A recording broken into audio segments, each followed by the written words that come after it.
Hello friends, welcome to the success Kendra. Friends, आप सभी को गुड आफ्टरनून। और सबसे पहले तो जल्दी से सेशन को सभी लोग लाइक कर देंगे और इसका लिंक किसी भी एक ग्रुप में जहाँ कहीं भी आप हैं, चाहे वह फेसबुक ग्रुप हो, व्हाट्सएप ग्रुप हो या फिर टेलीग्राम ग्रुप हो, वहाँ पर फटाफट शेयर कर दीजिए ताकि इस सेशन से और भी लोग जुड़ जाएँ और सेशन और भी ज़्यादा मज़ेदार बन जाए। देखिए, बिहार पुलिस कांस्टेबल की जो भर्ती वर्ष 2023 में 21,391 पदों पर आई हुई है, जिसका एग्ज़ाम जो है 1, 7 और 15 अक्टूबर 2023 को लिया जाएगा। उसके लिए आज से हम लोग एक नया फुल लेंथ प्रैक्टिस सेट को कवर करेंगे। बिल्कुल यह new full length practice set है।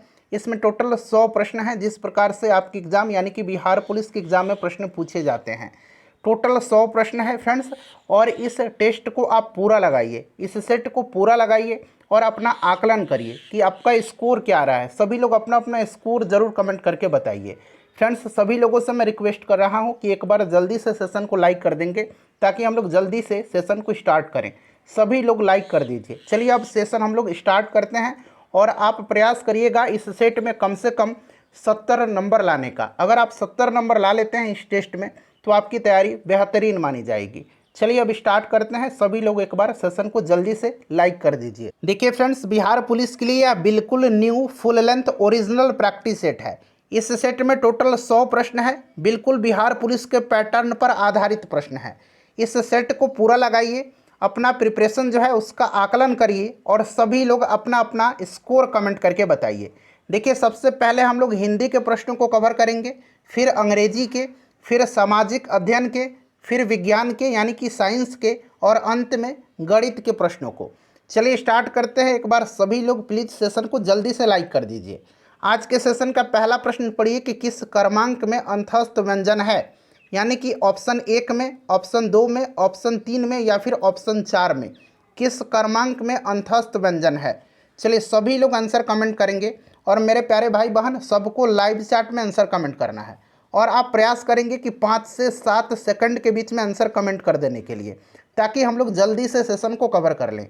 अब समय बहुत ही कम है, आपको डेली एक सेट लगाना है ताकि आपका अभ्यास बना रहे और एग्जामिनेशन में कोई भी प्रॉब्लम आपको ना हो। चलिए यहाँ पर ध्यान दीजिएगा, अंतस्थ व्यंजन क्या होता है। तो जिनका उच्चारण स्वर और व्यंजन के बीच होता है वे अंतस्थ व्यंजन कहलाते हैं। अंतस्थ व्यंजन जो है ये 4 हैं। कौन कौन से? तो य, र, व और ल, ये 4 अंतस्थ व्यंजन हैं। यहाँ पर देखिए य और व दिया गया है, तो ऑप्शन 4 बिल्कुल इसका राइट आंसर हो जाएगा। चलिए नेक्स्ट क्वेश्चन है कि किस वाक्य में, ध्यान से पढ़िए, देखिए किस वाक्य में अनिश्चयवाचक सर्वनाम है। किस वाक्य में अनिश्चयवाचक सर्वनाम है? देखिए, जिस सर्वनाम से किसी निश्चित वस्तु का बोध न हो उसे अनिश्चयवाचक सर्वनाम कहते हैं। जैसे कि कोई, कुछ, ये सब अनिश्चयवाचक सर्वनाम है। देखिए, हम किसी को कुछ नहीं कह सकते, तो यहाँ पर देखिए कुछ दिया गया है, तो यही जो है यह अनिश्चयवाचक सर्वनाम है। चलिए नेक्स्ट क्वेश्चन करेंगे कि झगड़ा मेरे और उसके मध्य में था। झगड़ा मेरे और उसके मध्य में था, में कौन सा कारक है? में कौन सा कारक है? तो आपको याद होगा अधिकरण कारक होता है। में पर यह अधिकरण कारक है, ठीक है, तो अधिकरण इसका राइट आंसर हो जाएगा। नेक्स्ट क्वेश्चन कर लेंगे कि किस शब्द में तत्पुरुष समास है। किस शब्द में तत्पुरुष समास है? देखिए, तत्पुरुष समास में सामान्यतः अंतिम पद की प्रधानता होती है और प्रथम पद विशेषण या फिर द्वितीय पद विशेष से होता है, ठीक है। तो इसमें जो है तत्पुरुष समास में अंतिम पद की प्रधानता होती है। तो यहाँ पर देखिएगा गृहआगत जो है इसमें तत्पुरुष समास है। क्लियर, ध्यान रखिएगा, इसमें कर्म तत्पुरुष समास है। तो ऑप्शन 4 बिल्कुल इसका राइट आंसर हो जाएगा, गृहआगत यानी कि गृह को आगत, ठीक है। चलिए, अतियुक्ति में कौन सा उपसर्ग लगा हुआ है? तो सबसे पहले तो आपको अतियुक्ति का संधि विच्छेद पता होना चाहिए। तो इसका संधि विच्छेद क्या होता है? तो अति प्लस युक्ति होता है। तो यहाँ पर देखिए अति उपसर्ग इसमें लगा हुआ है। अतियुक्ति में कौन सा उपसर्ग है? तो अति उपसर्ग है। उसी प्रकार से अत्याचार में भी अति उपसर्ग है, अतिक्रमण में भी अति उपसर्ग है, अत्यंत में भी अति उपसर्ग है, अतिरिक्त में भी अति उपसर्ग है। तो इन शब्दों को भी आप जरूर ध्यान रखिएगा। चलो उसके बाद देखिए मनोहर में कौन सी संधि है। अब देखिए मनोहर का अगर हम संधि विच्छेद करेंगे तो ये क्या होगा? मनः प्लस हर होता है, ठीक है। तो यहाँ पर देखिए विसर्ग है इसमें, तो राइट आंसर ऑप्शन 3 हो जाएगा विसर्ग संधि। ठीक है, मनोहर में विसर्ग संधि है, उसी प्रकार निश्चय में निश्चय का संधि विकसित करिए, निह प्लस क्या होगा, चय होगा, तो इसमें भी जो है निश्चय में विसर्ग संधि है। उसी प्रकार से अंतर्निहित, अंतर्निहित का होगा अंतः, यहाँ मैं लिखता हूँ अंतः प्लस निहित, तो अंतर्निहित में भी विसर्ग संधि है। तो साथ साथ इन शब्दों को भी आप याद रखते चलिएगा। ऑप्शन 3 हो जाएगा विसर्ग संधि। एक बार सभी लोग फ्रेंड्स प्लीज़ जल्दी से एक बार सेशन को लाइक कर दीजिए। चलिए, चुल्लू भर पानी में डूबना मुहावरे का अर्थ क्या है? चुल्लू भर पानी में डूबना मुहावरे का अर्थ क्या है?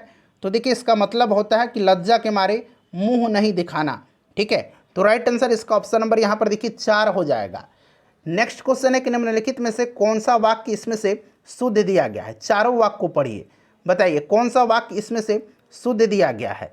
देखिए, इसमें से शुद्ध जो दिया गया है ये कौन सा है? सभी ऑप्शन आपको दिखाई दे रहा होगा, जल्दी से सभी लोग आंसर कमेंट कर दीजिए।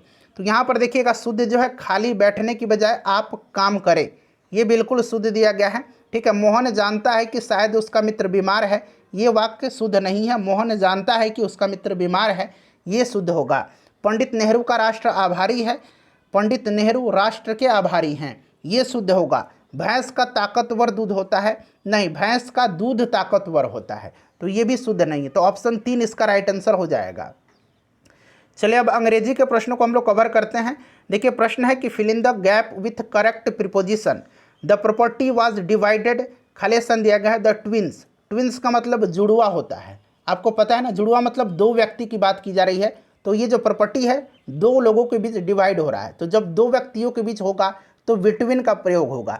अगर यहाँ पर लिखा रहता कि the property was divided the children, तो चिल्ड्रन होता, तो चिल्ड्रन मतलब बच्चे होते हैं, और उनका नंबर जो है एक से ज़्यादा है लेकिन फिक्स नहीं है, दो से भी अधिक है, हो सकता है, तो वहाँ पर उस कंडीशन में दो से अधिक लिए अमोंग होगा। चलिए, नेक्स्ट क्वेश्चन है कि read the following sentence and count the number of adverbs. यहाँ पर एडवर्ब आपको काउंट करना है कि सेंटेंस में कितने एडवर्ब जो हैं इस्तेमाल किए गए हैं। The soldiers fought bravely, the sun shines everywhere, the horse ran fast, Maria arrived late for the class. अब देखिए, यहाँ पर देखिए ब्रेवरली जो है यह एडवर्ब है, एवरीवेयर भी एडवर्ब है, उसके बाद यहाँ पर देखिए फास्ट जो है ये भी एडवर्ब है, और लेट जो है यह भी एडवर्ब ही है। तो टोटल देखिए 1, 2, 3 और 4 एडवर्ब का इस्तेमाल हुआ है। तो ऑप्शन 1, 4 राइट आंसर हो जाएगा। चलिए फ्रेंड्स, सभी लोग एक बार सेशन को लाइक कर दीजिए। देखिए, read the following sentence given in options, identify the sentence where conjunction has been used, यानी कि इसमें कंजंक्शन कहाँ पर यूज़ हुआ है। देखिए, यहाँ पर यूज़ कहाँ पर हुआ है, तो Ram as well as Govind was present there. Ram as well as Govind, यानी कि राम एंड गोविंद, ठीक है, राम और गोविंद की बात हो रही है, तो यहाँ पर जो है कंजंक्शन है। ऑप्शन 4 करेक्ट आंसर हो जाएगा। चलिए,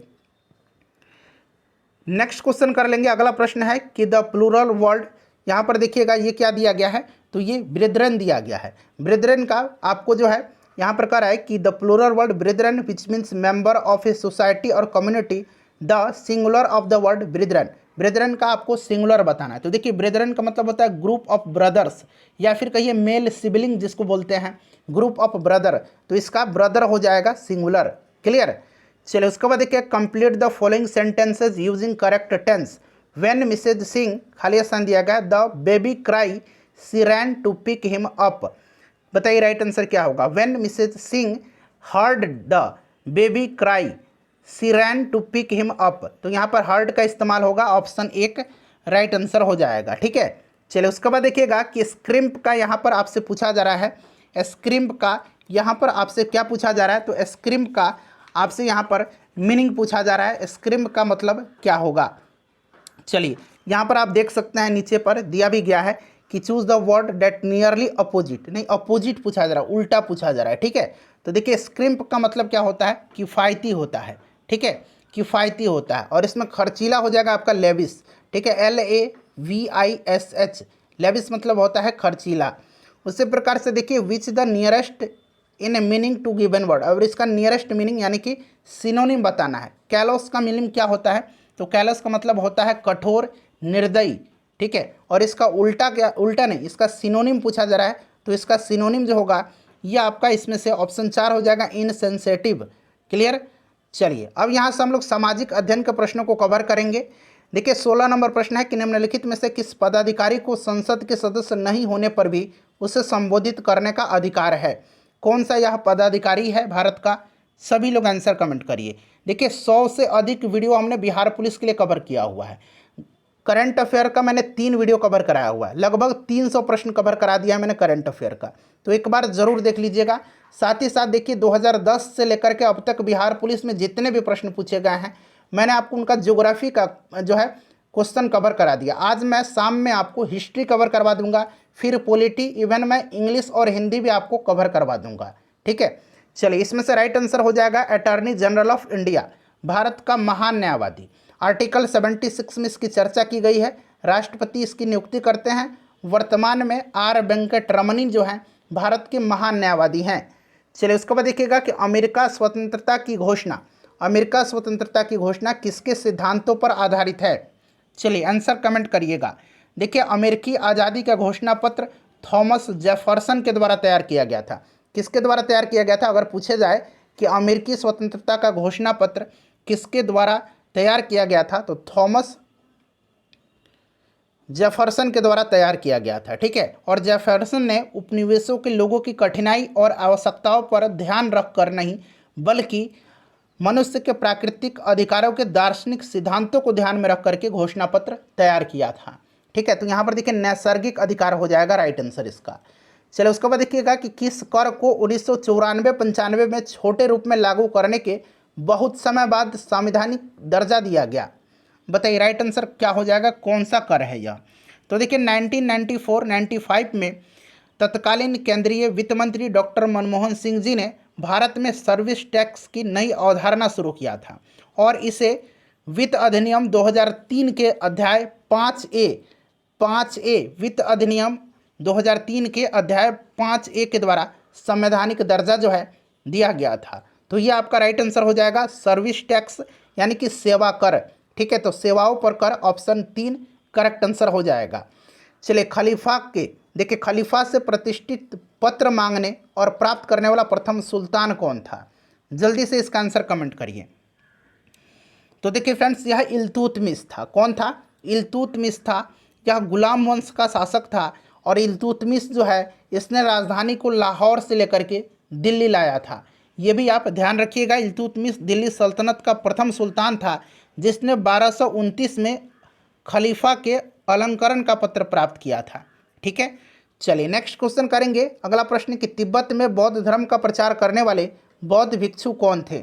तिब्बत में बौद्ध धर्म का प्रचार करने वाले बौद्ध भिक्षु कौन थे? चलिए जल्दी से इसका आंसर कमेंट करिए। ये बौद्ध भिक्षु जो थे ये कौन थे? तो फ्रेंड्स ये पद्म संभव थे। कौन थे? पद्म संभव थे, याद रखिएगा। चलिए पद्म संभव ने कई बौद्ध ग्रंथों का तिब्बती भाषा में अनुवाद किया था। ठीक है, और इन्हीं को जो है तिब्बत में बौद्ध धर्म के प्रचार का श्रेय दिया जाता है। चलिए नेक्स्ट क्वेश्चन है कि ऑपरेशन ब्लैक बोर्ड का उद्देश्य क्या है? ऑपरेशन ब्लैक बोर्ड का उद्देश्य ध्यान दीजिएगा। देखिए राष्ट्रीय शिक्षा नीति 1986 के परिप्रेक्ष्य में देश के सभी प्राथमिक विद्यालयों में न्यूनतम मौलिक एवं आवश्यक सुविधाएं प्रदान करने हेतु वर्ष 1987 में 1987 में ऑपरेशन ब्लैक बोर्ड योजना शुरू की गई थी। ठीक है, तो शिक्षा के दृष्टिकोण से पिछड़े क्षेत्रों में प्राथमिक शिक्षा प्रदान करना इसका राइट आंसर हो जाएगा।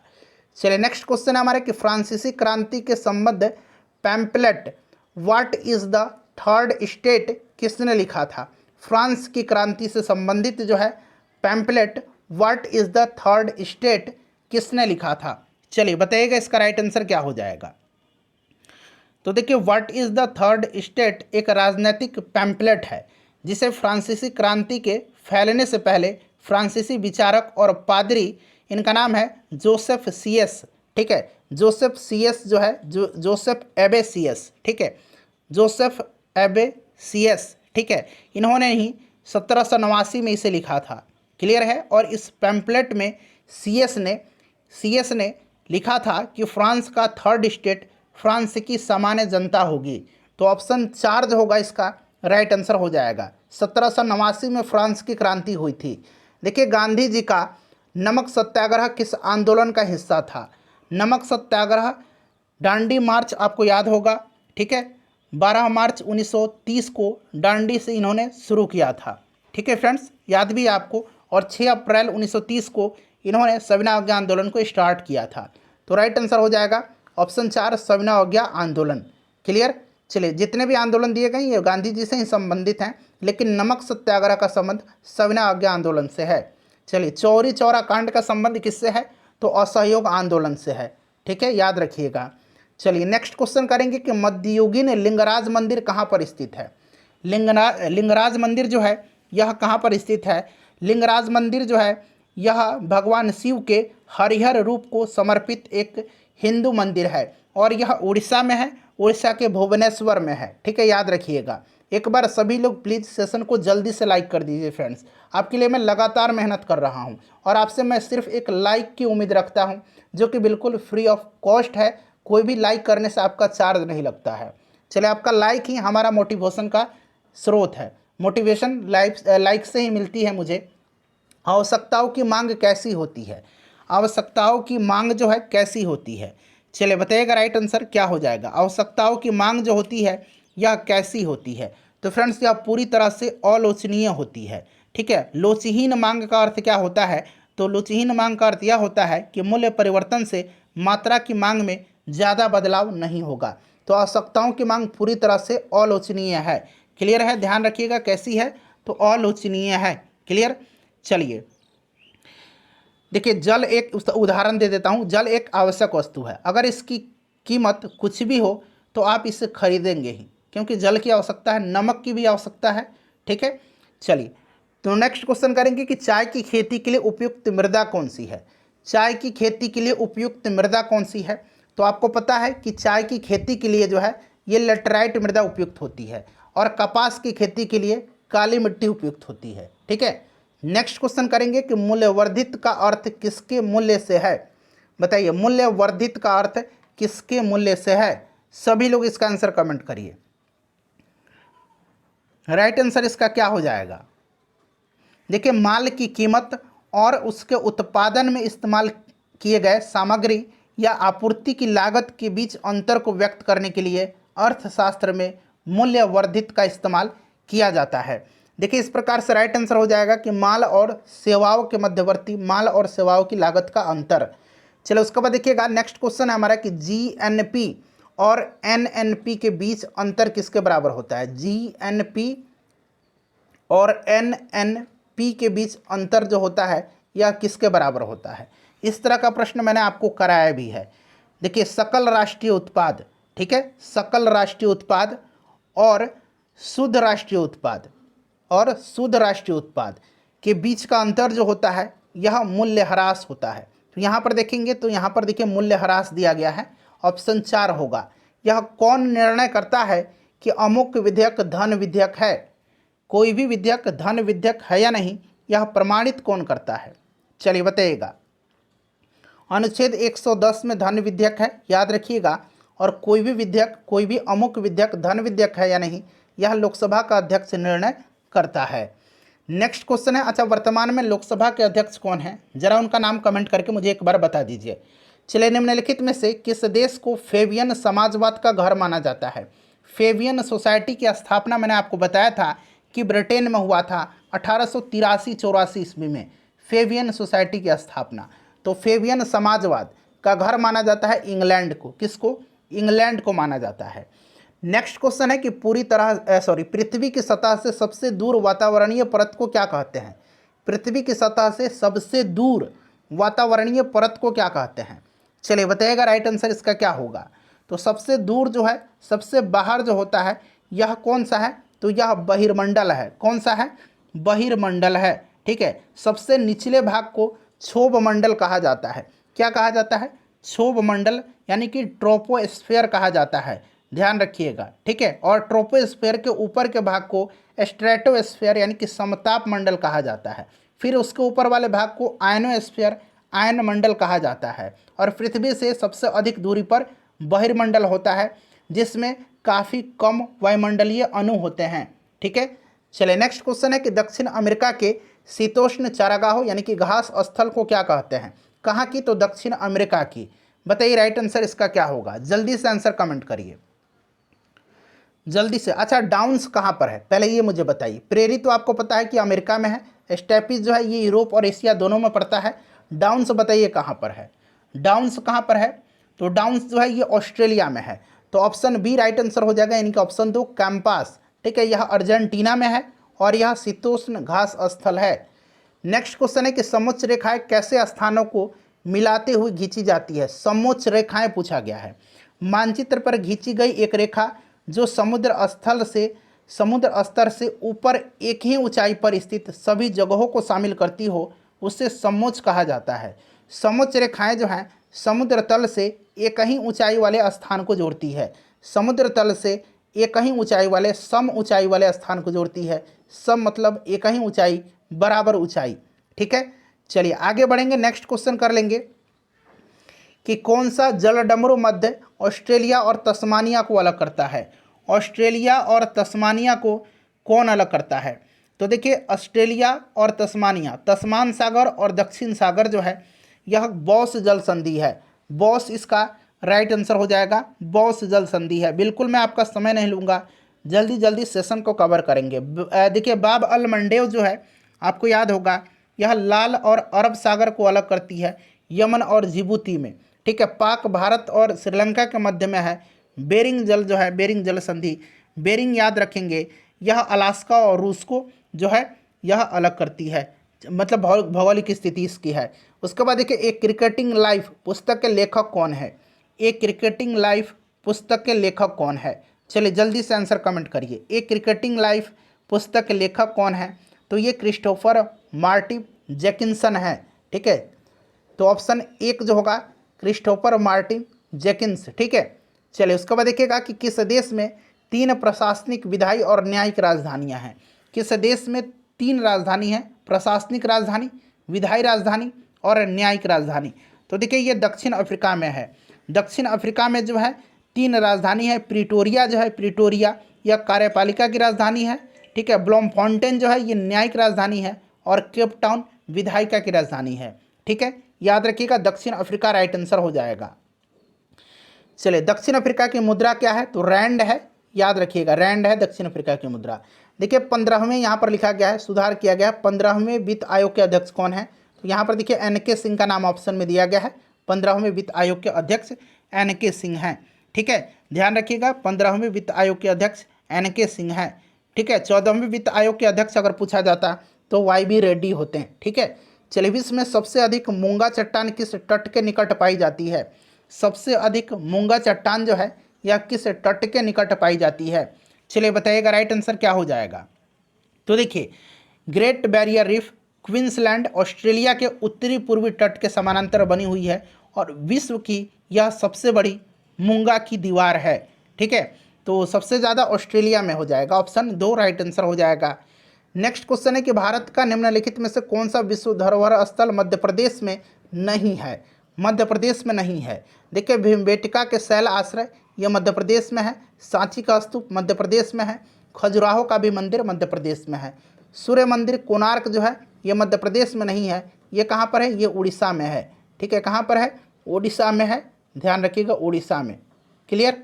चलिए, PV सिंधु किस खेल से संबंधित हैं। PV सिंधु किस खेल से संबंधित हैं। चलिए बताइए राइट आंसर क्या हो जाएगा। तो PV सिंधु जो है ये बैडमिंटन के खिलाड़ी हैं। भारत छोड़ो आंदोलन किस वर्ष में हुआ था। भारत छोड़ो आंदोलन किस वर्ष हुआ था। भारत छोड़ो आंदोलन बताइए। तो यह 1942 में हुआ था। 1942 में हुआ था और इसी अवसर पर गांधी जी ने करो या मरो का आह्वान किया था, आपको याद भी होगा। ठीक है, तो ये भारत छोड़ो आंदोलन हो जाएगा। भारत छोड़ो आंदोलन के दौरान डॉक्टर राजेंद्र प्रसाद को गिरफ्तार करके बांकीपुर जेल में रखा गया था और जयप्रकाश नारायण को कहाँ पर रखा गया था। तो हजारीबाग जेल में। ये प्रश्न बनता है, इसलिए आप याद रखिएगा।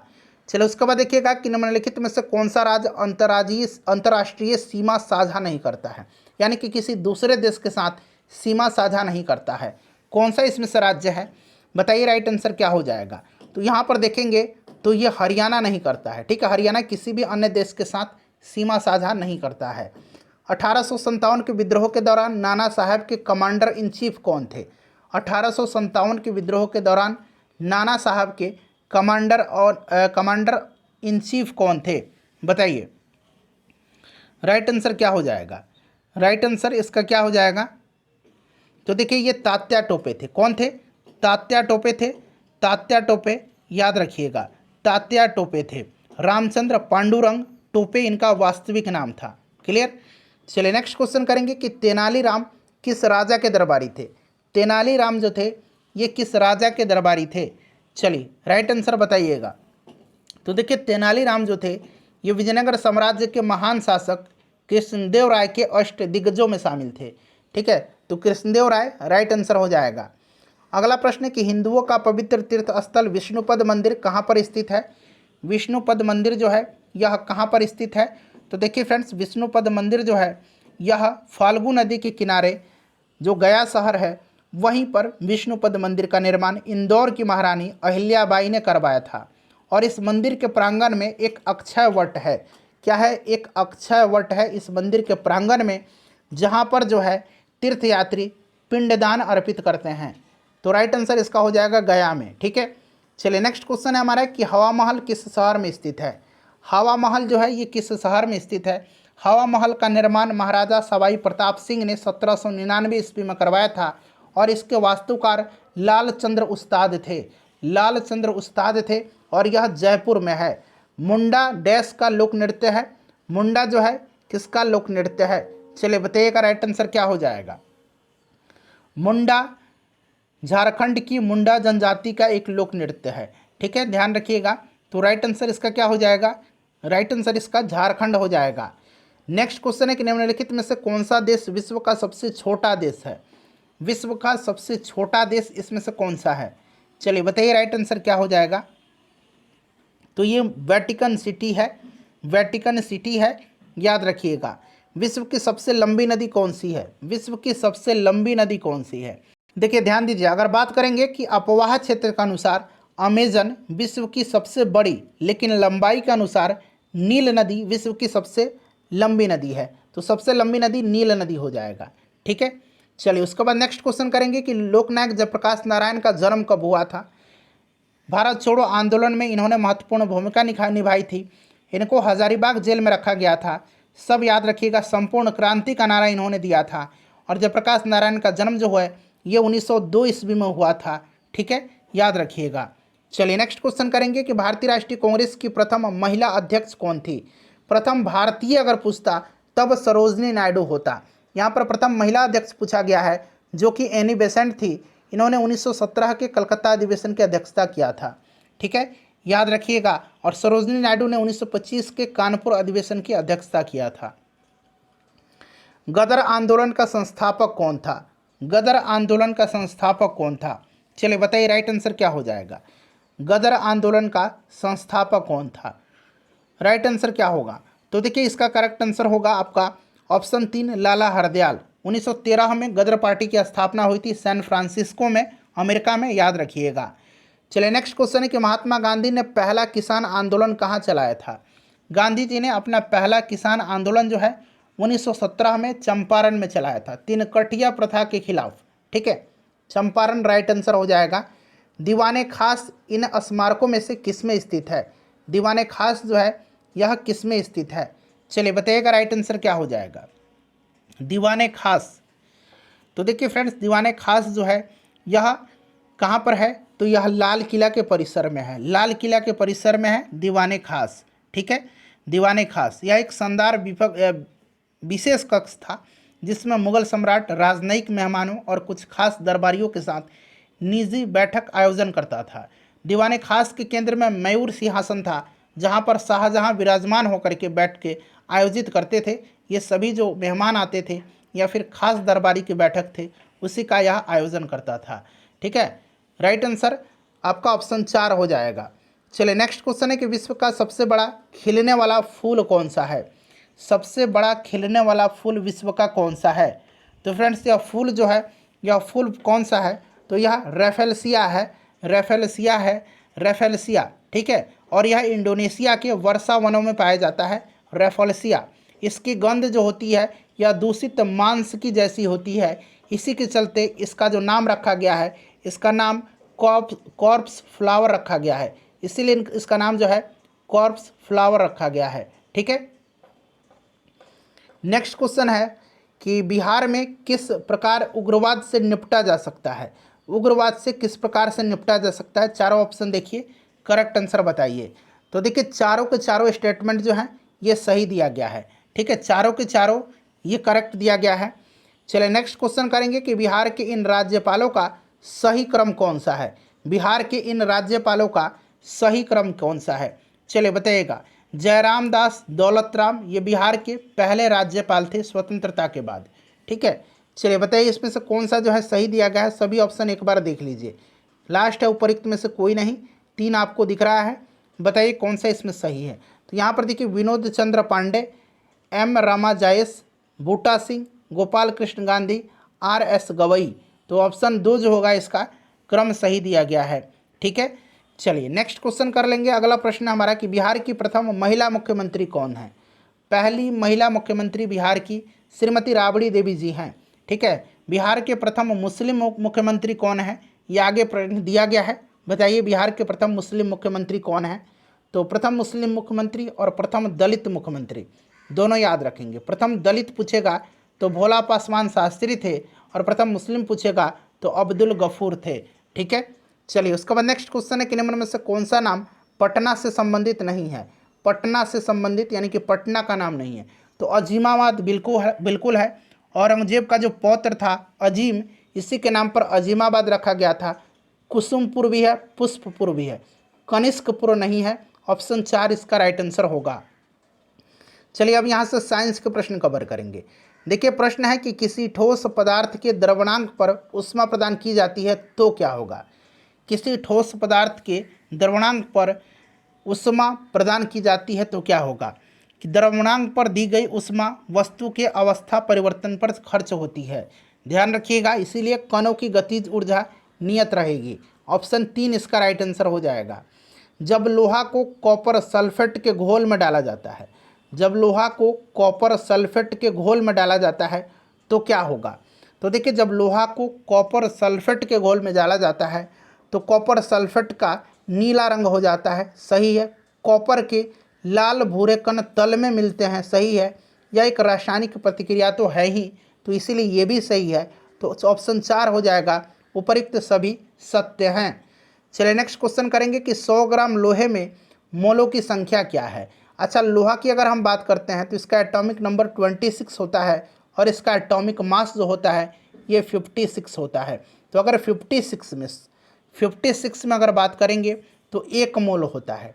ठीक है, 56 ग्राम में 1 मोल हो रहा है, इसलिए 100 ग्राम में कितना होगा तो 1/56 गुना 100 हो जाएगा। इसको सॉल्व करेंगे तो 1.786 मोल हो जाएगा, जो कि ऑप्शन 2 में दिया गया है। चलो उसके बाद देखिए निम्नलिखित में से कौन ऊष्माशोषी यानी कि एंडोधर्मिक अभिक्रिया है। एंडोधर्मिक अभिक्रिया कौन सी है, एंडोथर्मिक अभिक्रिया इसमें से कौन सी है, चलिए बताइए राइट आंसर क्या हो जाएगा। तो यहाँ पर देखेंगे C+H2O यानी कि कार्बन प्लस जल, ये कार्बन मोनोऑक्साइड और हाइड्रोजन यहाँ पर दे रहा है। तो इसमें क्या हो रहा है कि यह एक ऊष्माशोषी अभिक्रिया है। ठीक है, कार्बन उसके बाद जल प्लस ऊष्मा से अभिक्रिया कराया जाता है, प्लस इसके साथ जब ऊष्मा से अभिक्रिया होता है तब ये कार्बन मोनोऑक्साइड और हाइड्रोजन गैस विमुक्त होती है। चलिए देखिए 4 कार दिया गया है ABCD, एक समतल सड़क पर चल रही है, उनके द्वारा तय की गई दूरी और समय का ग्राफ यहाँ पर दर्शाया गया है। सही कथन का चयन करेंगे। ये ग्राफ दिया गया है और ये ग्राफ दे करके आपसे पूछा जा रहा है ग्राफ देने के बाद कि क्या है ये। तो कार, बताइए राइट आंसर क्या होगा इसमें। तो दूरी, समय का ढाल, वेग दर्शाता है, और कार बी के ग्राफ की ढाल सबसे कम है। कार बी के ग्राफ की ढाल जो है यहाँ पर आप देख सकते हैं सबसे कम है। ठीक है, सबसे मंद गतिमान है। चलिए अगला प्रश्न कि 2 वस्तुएं जिनके प्रत्येक की मात्रा 10 क्विंटल है, जिनके बीच की दूरी 1 मीटर है, तो उनका आकर्षण बल क्या होगा। तो अगर फॉर्मूला आपको याद होगा कि F=G×m1×m2 होता है, बटा उनके बीच की दूरी के वर्ग के बराबर होता है, मतलब बटा उनके बीच की दूरी का वर्ग होता है। ठीक है, तो यहाँ पर आपसे पूछा जा रहा है तो G= कितना हो जाएगा भाई। तो G यहाँ पर ग्रेविटेशनल कांस्टेंट है। ठीक है, G यहाँ पर क्या है, ग्रेविटेशनल कांस्टेंट है। तो यहाँ पर जी की देखिए, जी को कुछ नहीं छेड़ना नहीं है कि यहाँ ऑप्शन में जी भी दे रखा है, तो सीधे हम जी को ऐसे ही जी लिख देंगे। मास m1 एक 10 कुंटल का है। देखिए दो वस्तुएं जिनमें प्रत्येक की मात्रा यानी कि दोनों जो है 10-10 कुंटल का है, तो 1 कुंटल में 100 ग्राम होता है, तो 10 कुंटल में कितना होगा, गुना कर दीजिए 100 से। तो 100 से गुना करेंगे तो ये पावर इस तरह से हम 3 लिख सकते हैं। तो दो यहाँ पर देखिए मास है m1 और m2 दोनों का 10-10 कुंटल है, तो इस तरह से लिख देंगे। और 1 मीटर है, 1 मीटर है तो 1 का स्क्वायर हो जाएगा मीटर स्क्वायर का, तो कोई भी फर्क जो है यहाँ पर देख सकते हैं नहीं पड़ेगा।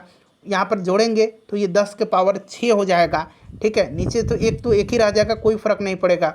10 के पावर यहाँ पर 6, 10 के पावर 6 जी न्यूटन हो जाएगा। तो यहाँ पर देखिए 10 के पावर 6 जी न्यूटन यहाँ पर दिया गया है।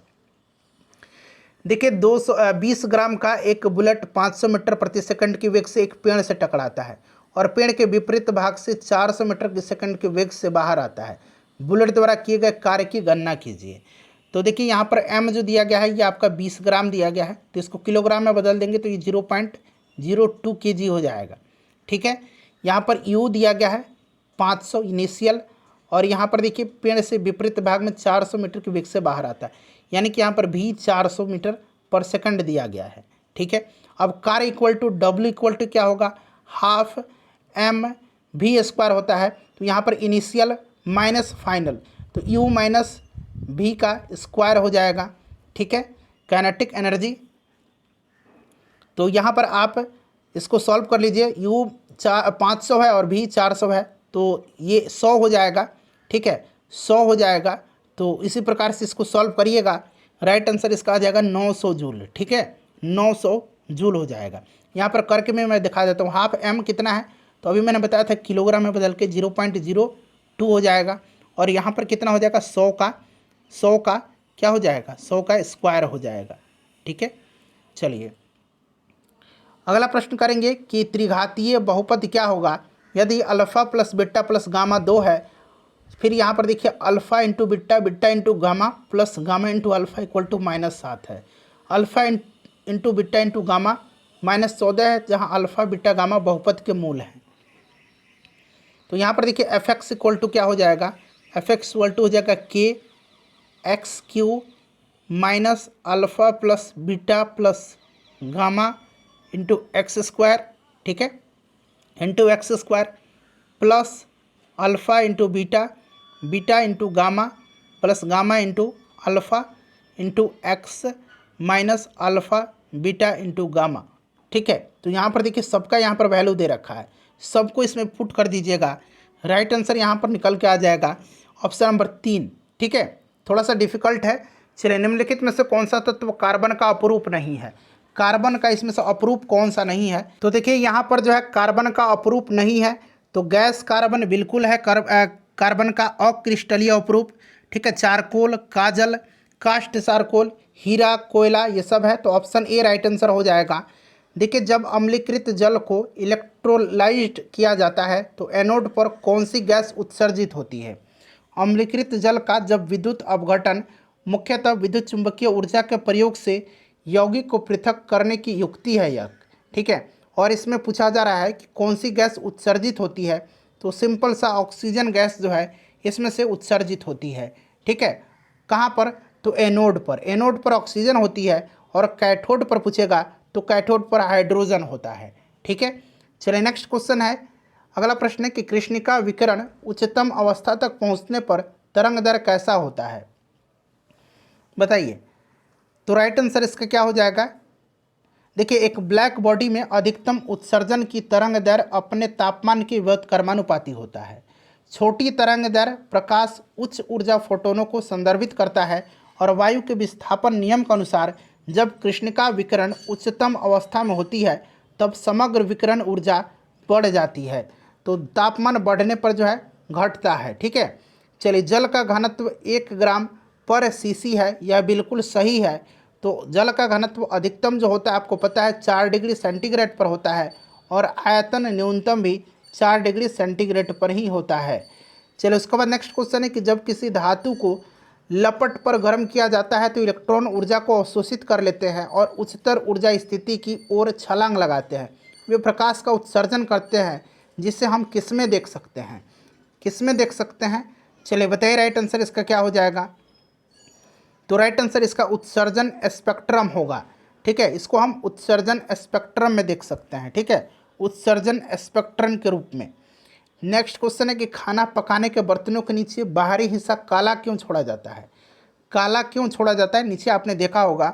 तो इसका राइट आंसर हो जाएगा काली सतह उष्मा की अच्छी अवशोषक होती है। ऑप्शन 4 राइट आंसर हो जाएगा। देखिए, गैस तापमापी द्रव तापमापियों की तुलना में ज़्यादा संवेदी होती है, क्योंकि गैस तो गैस का प्रसार गुणांक अधिक होता है। ठीक है, इसका तात्पर्य क्या है? इसका तात्पर्य है कि गैस का प्रसार गुणांक अधिक होता है। ठीक है, यानी कि तापमान में समान वृद्धि होने पर तरल की तुलना में गैस का अधिक फैलाव होता है। ऑप्शन 1 हो जाएगा। देखिए, एक श्वेत तथा चिकनी सतह कैसी होती है? एक श्वेत और चिकनी सतह कैसी होती है? तो यह किस प्रकार की होती है? ताप की खराब अवशोषक होगी और अच्छी परावर्तक होती है। ऑप्शन 2 राइट आंसर होगा इसका। चलिए, विद्युत तापी साधन के लिए तापी घटक बनाने के लिए जिस मिश्र धातु का प्रयोग किया जाता है वह कौन सी मिश्र धातु है? राइट आंसर इसका क्या हो जाएगा? तापी साधन के लिए, तापी घटक बनाने के लिए जिस मिश्र धातु का प्रयोग किया जाता है वह कौन सा है? तो फ्रेंड्स, वह इसमें से नाइक्रोम है। ठीक है, नाइक्रोम हो जाएगा। नाइक्रोम राइट आंसर होगा इसका। चलिए, नेक्स्ट क्वेश्चन है कि नींबू के रस का पीएच मान कितना होता है? तो ये तो आपको पता है ना कि पीएच मान इसका होगा। पूर्वानुमान संभव नहीं है क्योंकि इसका एक रेंज दिया गया है। इसका एक रेंज है जो कि आपका अम्लीय होता है, और ये 2 से लेकर के 2.6 तक जो है इसका रेंज दिया गया है। वैद्युत परिष्करण के दौरान विशुद्ध धातु कहाँ पर एकत्रित होता है? विशुद्ध धातु जो है ये कहाँ पर एकत्रित होता है? तो फ्रेंड्स, यह एकत्रित जो होता है वो शुद्ध धातु एकत्रित जो होता है वह कहाँ पर? तो कैथोड पर। ऑप्शन 3 इसका राइट आंसर हो जाएगा। कैथोड के रूप में, शुद्ध धातु की पट्टी का कैथोड के रूप में तथा धातु के किसी लवण के घोल का वैद्युत अपघट्ट के रूप में उपयोग किया जाता है। जब वैद्युत अपघट्ट में से धारा प्रवाहित की जाती है तब धातु कैथोड पर जाकर के जमा हो जाता है। निम्नलिखित में से कौन सा सबसे सशक्त स्कंदक है? सबसे सशक्त स्कंदक जो है इसमें से AlC3 है। ठीक है, AlCl3 है, यानी कि एल्युमिनियम क्लोराइड है इसमें से। ब्रेड बनाने के लिए आवश्यक घटक क्या है? ब्रेड बनाने के लिए आवश्यक घटक जो है इसमें से मैदा और खमीर हो जाएगा। ऑप्शन नंबर 1 राइट आंसर हो जाएगा। मैदा और खमीर हो जाएगा। ठीक है, चलो उसके बाद देखिए, नाइट्रोजन किसका अनिवार्य घटक होता है?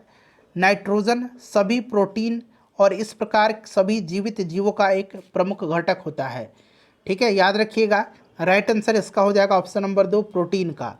चलो उसके बाद देखिएगा कि मनुष्य की ध्वनि की सामान्य एवं अधिकतम सहिष्णुता सीमा कितनी होती है? तो सामान्य शोर सहिष्णुता 60 डेसिबल होती है, और 80 डेसिबल से अधिक शोर गंभीर बहरापन पैदा कर सकता है। तो 70 डेबी या उससे कम की ध्वनि सीमा में स्वस्थ कानों को नुकसान पहुंचने की संभावना जो होती है ये कम होती है। तो राइट आंसर यहाँ पर देखिए 60 से क्या हो जाएगा? 60 से 80 हो जाएगा। ठीक है, क्योंकि सामान्य शोर सहिष्णुता 60 dB होती है, तो 60 से 80 हो जाएगा। चलिए उसके बाद देखिए, अनुलेखन का अर्थ किसका संश्लेषण है? अनुलेखन का अर्थ किसका संश्लेषण है? चलिए बताइए। अनुलेखन जीन अभिव्यक्ति का पहला चरण होता है जिसमें RNA पॉलीमरेज नामक एक एंजाइम के माध्यम से DNA के एक विशेष खंड को RNA में नकल किया जाता है।